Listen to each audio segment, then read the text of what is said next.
صبح زود ساعت 3:40 از مشهد حرکت کردیم.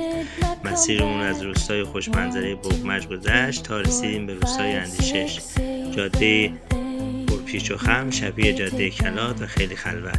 فقط حدود 2 کیلومتر آخر خاکی قابل تحمل بود. ساعت 5:40 بود که پیمایش رو شروع کردیم. از همون اول راه 2 نفر از همنوردای حرفه‌ای همراهمون بودن. هر گروه با ترک خودش مسیر رو در کنار هم ادامه دادیم، ولی همه در نهایت به یه مقصد رسیدیم. مسیر از دره‌ای پرپیچ و خم می‌گذشت و به پای قله رسیدیم.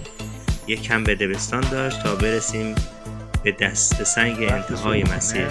بالاخره ساعت 9 روی قله کمریختان بودیم. بعد از یه صبحانه دلچسب و چند تا عکس یادگاری ساعت 10:20 از مسیر شنسکی به سمت روستا برگشتیم.